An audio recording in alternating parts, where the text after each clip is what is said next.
Welcome to our channel. ఈ మధ్య జగన్మోహన్ రెడ్డి ఒక ప్రెస్ మీట్ లో మాట్లాడుతూ నేను ఎవరిని వదిలిపెట్టా అంటూ సినిమా డైలాగ్ వేశాడు. దాన్నే పవన్ కళ్యాణ్ గారు బెంగళూరు వెళ్ళిన సందర్భంగా విలేకరు ప్రస్తావిస్తూ జగన్మోహన్ రెడ్డి గారు ఇలా అంటున్నాడు. ఏంటి సార్ అంటే ఆయన ఒక నవ్వు నవ్వి అలాగా అంటూ వెళ్ళిపోయారు. ఆ నవ్వు వెనక అన్న అర్థం ఏంటి, పవన్ కళ్యాణ్ గారి ఉద్దేశం ఏంటి అడిగి తెలుసుకునే ప్రయత్నం చేద్దాం. మనతో పాటు అనలిస్ట్ షణ్ముఖ్ ఉన్నారు. మరింత లోతుగా దాని మీద చర్చించే ప్రయత్నం చేద్దాం. నమస్తే షణ్ముఖ్. నమస్తే సార్. జగన్మోహన్ రెడ్డి ప్రెస్ మీట్లో మాట్లాడిన డైలాగులు, దానికి స్పందించిన పవన్ కళ్యాణ్ గారు, దాన్ని ఎట్లా విశ్లేషిస్తావు? పవన్ కళ్యాణ్ గారికి సినిమా అర్థమైపోయింది సార్. ఎందుకంటే ఒకవైపు నరేంద్ర మోడీ గారితో 2 గంటలకు పైగా నారా లోకేష్ గారు చర్చలు, మంతనాలు, రాజకీయ ప్రాధాన్యత ఇలాంటి ఎన్నో పదాలు చెప్పుకున్నప్పటికీ 2 గంటలకు పైగా దేశంలో ఏ రాజకీయ నాయకుడికి సొంత పార్టీ నాయకుడికి కూడా ఇవ్వని అవకాశము నారా లోకేష్ గారికి ఇచ్చారు. మరి ఒకవైపు చంద్రబాబు నాయుడు గారు గవర్నర్ గారితో సమావేశము, దాని తర్వాత పవన్ కళ్యాణ్ గారు చిరునవ్వుతో లెట్స్ సీ వాట్ హ్యాపెన్స్ అన్నట్టు నవ్వడము. దీని వెనక అర్థమైంది సార్. ఇంటర్లింక్డా కాదా కనపడుతుందా లేదా మనకు స్పష్టంగా అర్థమవుతుంది. ఒక విలేకరు ఏమడిగాడు, జగన్మోహన్ రెడ్డి గారు ఎవరిని వదిలిపెట్టరు, నేను ఎవరిని వదిలిపెట్టాను, 7 సముద్రాలు దాటినా పట్టుకొస్తా, ఈడ్ చేస్తా, చంపేస్తా, పొడి చేస్తా, సినిమా చూపిస్తా, ఇలాంటి ఎన్ని పదాలు మనం వాడుకున్నప్పటికీ ఆయన చిరునవ్వుతో సమాధానం చెప్పినటువంటి పరిస్థితి. అంటే నాకు తెలిసి అంతా సెట్ చేసే ఉంటారు జగన్మోహన్ రెడ్డి గారికి అంతా అని చెప్పేసి పవన్ కళ్యాణ్ గారికి తెలిసిందేమో కానీ నవ్వి వెళ్ళిపోయారు సార్.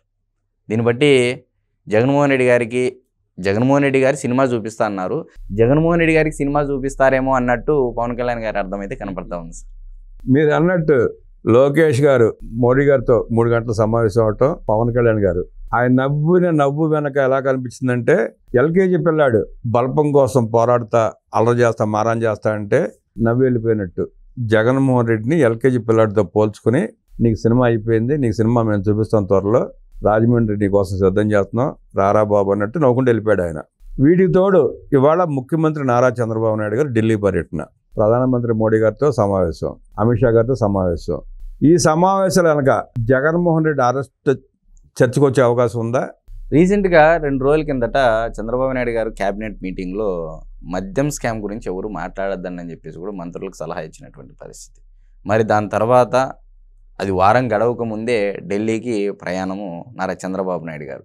ఇవన్నీ మీరు కలగలిపి చూసినట్లయితే రాష్ట్రంలో అదేదో అంటారు కదా సార్, బాహుబలి మూవీలో కాలకేయుని కొట్టేస్తే మిగతా వాళ్ళంతా పరారైపోతారు అన్నట్టు, నెక్స్ట్ పెద్ద తలకాయకే ఏదో పెట్టారు కాబట్టే ఇది అంతా తెలుసుకున్నటువంటి పవన్ కళ్యాణ్ గారు ఏమీ మాట్లాడుకోకుండా చిరునవ్వుతో ఇంకా చాలే ఎందుకు ఇవన్నీ నువ్వు అన్నట్టు మాట్లాడడం, ఆ నవ్వులో అంత అర్థం తాగింది సార్. ఈరోజు జగన్మోహన్ రెడ్డి ప్రెస్ మీట్లో కూడా భయం స్పష్టంగా కనబడతా ఉంది.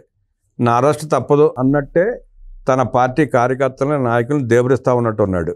నన్ను అరెస్ట్ చేస్తే కొంచెం ప్రొటెస్ట్ చేయండి, లేదంటే మన పార్టీ పుట్టమునిగిపోద్ది, ఇప్పటికే ఎత్తిపోయింది, నన్ను మీరు కాపాడకపోయినా మీ రాజకీయ భవిష్యత్తు కోసం అన్న మీరు రోడ్డు మీదకి వచ్చి అల్లర్లు సృష్టించడం అని చెప్పి బతిమాలుకుంటున్నాడంట.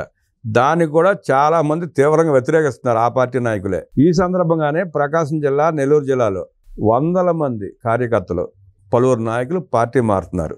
తెలుగుదేశం పార్టీ వాళ్ళ గేటు తీస్తే 99% వైసీపీ పార్టీ ఖాళీ అయిపోయే పరిస్థితి. అక్కడ మిగిలేది సైబరాబాద్ మొక్క గంట 6 గంటలు లాంటి వాళ్ళు తప్ప మిగతా వాళ్ళు అక్కడ అవకాశం కనపట్లే. ఆ పరిస్థితి వచ్చి తెలుగుదేశం పార్టీ గేటు తీస్తే నాయకులంతా వలస వచ్చేస్తే ఆ పార్టీ పరిస్థితి ఏంటంటారు? నడమంత్రపు సిరి నరం మీద పుండు నిలవనీయు అని చెప్పేసి ఒక సామెత ఉంది సార్. నడమంత్రపు అధికారం వచ్చేసింది, ఒక్క ఛాన్స్ అన్నారు. రాజశేఖర రెడ్డి గారి యొక్క వారసత్వము, అంగబలం, అర్ధబలం అన్నీ కలిసి వచ్చి ఒక అవకాశం 151 సీట్లతో మ్యాండేట్ ఇచ్చినటువంటి జగన్మోహన్ రెడ్డి గారికి పరిపాలన చేసేది పోయి గత 5 ఏళ్లలో జరిగినటువంటి అరాచకాలు తెలిసినా కూడా ప్రజలకి ఇంకా వాళ్ళు ఏమనుకుంటున్నారంటే ఏదో ఈవీఎంలని వాళ్ళు బ్లేమ్ చేసుకోవడము, దాని తర్వాత చంద్రబాబు నాయుడు గారు ఇన్ని అరాచకాలు చేశారు, అన్ని అరాచకాలు చేశారు అని చెప్పేసి ఈ 10 నెలల్లో ఏదో జరిగిపోతుంది, ఆడపాప ఈడపాప అని చెప్పేసి నిన్న కూడా ప్రెస్ మీట్లో మాట్లాడడం జరిగింది. తప్పు పట్టట్లేదు సార్ నేను, మీ పార్టీ పరంగా మీకు చాలా ఉండొచ్చు, కానీ మీరు చేసినటువంటి అరాచకాల దృష్ట్యా రాయలసీమలో కొంత అభిమానం ఉంటుందేమో, కానీ మొదలు పెడితే నెల్లూరు నుంచి మొదలు పెడితే విజయనగరం, శ్రీకాకుళం వరకు ఎక్కడైనా అవకాశం ఉంటుందా సార్ జగన్మోహన్ రెడ్డి గారికి నమ్మే అవకాశం? మీకు రాయలసీమలోనే మన 3 సీట్లు ఇచ్చారు. నేను అక్కడికి వస్తున్నాను సార్. ఒకవేళ రెడ్డి కమ్యూనిటీని కన్సాలిడేట్ చేసినా కూడా ఈరోజు రెడ్లు కూడా నమ్మేటువంటి పరిస్థితి లేదు. బీజేపీ వైపు మొగ్గు చూపుతున్నారు. ఒకవేళ తెలుగుదేశం పార్టీ గేట్లు క్లోజ్ చేస్తే నేను చెప్తా ఉండేది సార్. సో ఎట్లా చూసినా కూడా జగన్మోహన్ రెడ్డి గారి పని అయిపోయింది అనేది స్వయంగా అంబటి రాంబాబు గారు ఏమంటున్నారు సార్ ప్రెస్ మీట్లో, ఏముంది మేము గుడ్డలు సర్దుకొని ఉన్నాము, పోయి 3 నెలలు పోయి లోపల ఉండి వచ్చేస్తామని చెప్పేసి అనే కాటికి మాట్లాడుతున్నారంటే అంతా సిద్ధంగా ఉన్నారు. ఎలక్షన్లకు ముందు సిద్ధమా అని ఏదైతే అన్నారో ఈరోజు జైలుకు సిద్ధమే అని చెప్పేసి వాళ్ళే ప్రకటించుకునేటువంటి పరిస్థితి రాష్ట్రంలో నెలకొంది. Because of the red book. చట్టబద్ధంగా రాజ్యాంగబద్ధంగా తన పని తాను చేసుకొని పోతూ ఉంది చట్టం. రెడ్ బుక్ నథింగ్ బట్ రాజ్యాంగమే సార్. రాజ్యాంగం అంబేద్కర్ మహాశయుడు రాసినటువంటి రాజ్యాంగం ప్రకారమే పరిపాలిస్తున్నాడు కాబట్టి ఈరోజు తప్పు చేసినటువంటి వాళ్ళు ఉలిక్కి పడుతున్నారు అనేది అయితే నేను ఖచ్చితంగా చెప్తాను. చివరిగా ఒక ప్రశ్న. బాబాసాహెబ్ అంబేద్కర్ గారు ఆయన మహోన్నత వ్యక్తి. అంబేద్కర్ గారు బుద్ధిజాన్ని అనుసరించారు. అంబేద్కర్ గారిని అనుసరించే వాళ్ళంతా బుద్ధిజాన్ని అనుసరించకుండా పక్క చూపులు చుట్టానికి కారణం ఏమై ఉంటుంది? ఇవన్నీ సార్ ఇప్పుడు ఈ మధ్యకాలంలో ఏమైందంటే పని పాట లేనోళ్ళు లేనిపోని మతాలు, లేనిపోని అయ్యి సిద్ధాంతాలని, ఆ మతాలని ఇవన్నీ తప్ప నిజంగా ఒక మనిషికి కావాల్సినటువంటివి ఏంటివి, బతకడానికి కావాల్సినవి, ఈ దేశంలో బతకాలి అంటే ఈ దేశ రాజ్యాంగం చదువుకొని ఉండాలి. ఎనఫ్. ఇది నేను చెప్పినటువంటి మాట కదా సార్. డైరెక్టర్ పూరి జగన్నాథ్ గారు కూడా చెప్పారు. ఆ దేశానికి వెళ్తే ఈ దేశంలో భగవద్గీత ఉంది, ఖురాన్ ఉంది, బైబిల్ ఉంది, కానీ అవి పాటిస్తే రోజు ఈ దేశంలో బతికేటువంటి పరిస్థితి ఉంటుందా సార్? అంబేద్కర్ మహాశయుడు రాసినటువంటి రాజ్యాంగం చదువుకుంటే ఈ దేశంలో ఎలా బతకాలి, ఈ దేశంలో ఇచ్చినటువంటి స్వాతంత్ర్యం కానీ స్వేచ్ఛను కానీ ఎలా ఉపయోగించుకోవాలి సగటు మానవుడు అనేది స్పష్టంగా అర్థమవుతుంది. ఆయన అడుగుజాడుల్లో ఆయన రాసిన రాజ్యాంగాన్ని అనుసరిస్తూ ఆయన అడుగుజాడల్లో నడిస్తే రాష్ట్రానికి కానీ దేశానికి కానీ ఈ పరిస్థితుల్లో అద్భుతంగా ఉంటుంది.